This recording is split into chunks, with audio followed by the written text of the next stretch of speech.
I know, another iPhone video, but this is the last one, for now. So by now, I've had my iPhone X long enough to become completely acclimated to the new gestures. I now multitask like a pro and know the ins and outs of Face ID.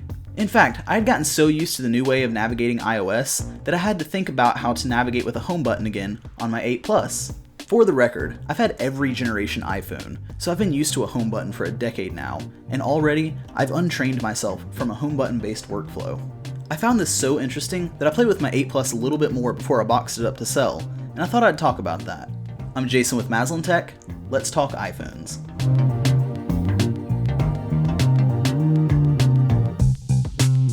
So like I said, I've owned every generation of iPhone. I've even owned a few Android phones like the Galaxy S8, OnePlus 3 and 5, and even the Galaxy Nexus, and so on.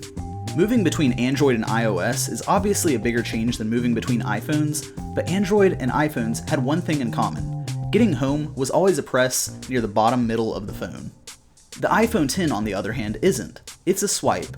It's a full gesture that's harder to do on accident. It's a deliberate motion. This sounds like a bad thing, that it would be more work or slower. In my experience, it's not. In my iPhone X review, I mentioned my disdain for the new multitasking card gesture, requiring a pause, but I find that I hardly use that now. That's because the new home gesture isn't just a home gesture. It can now also act as a multitasking gesture, swiping it to the side. This feels just as fluid as closing an app, or even faster than the old way of switching apps, if the one you were using last was just 1 or 2 apps away. Slightly ironically, Steve Jobs pointed this out when he introduced the original iPhone. Well, what we're going to do is get rid of all these buttons and just make a giant screen. Apparently that one super useful button isn't as necessary as we thought. I don't miss the home button at all, which is something I can't say of Android phones that use capacitive buttons. The new home bar is kind of the best of both worlds. It's extremely fast, and also hard to accidentally trip. So back to the 8 Plus. Is having a home button worse than the new on-screen home bar? Well, no. In fact, the old way had its benefits. The biggest, in my opinion, wasn't even the button itself, but rather the dead space around the button. While iOS has really good accidental touch detection on the edges, with some things, like capturing video or playing games, the new edge-to-edge screen on the iPhone X means there's fewer ways to hold it. Another small way the home button was great was with Touch ID. As of now, Face ID doesn't compensate for holding the phone at different angles. Unlocking the phone while holding it in landscape really isn't a thing, while the home button on the 8 will work at any orientation. Lastly, while the home button is dumber than a gesture, there's also no guesswork. For instance, Casey Neistat, who is no stranger to tech, had his issues with the home bar. He mentioned that an app locked up because there's no way to go home. You see him do the swipe gesture that should take him home, but nothing is happening. Look closer though. You can see the home bar on the left side of the screen. This is because the screen orientation is in landscape. This adds a level of guesswork to going home.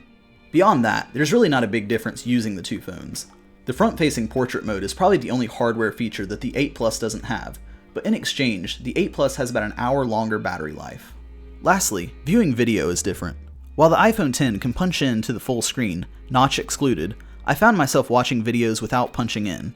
Even more so, I found that the content shot in 17:9 or 21:9 aspect ratios looked better on the iPhone X. YouTube hasn't fully optimized for the X yet, but Netflix shows this off beautifully.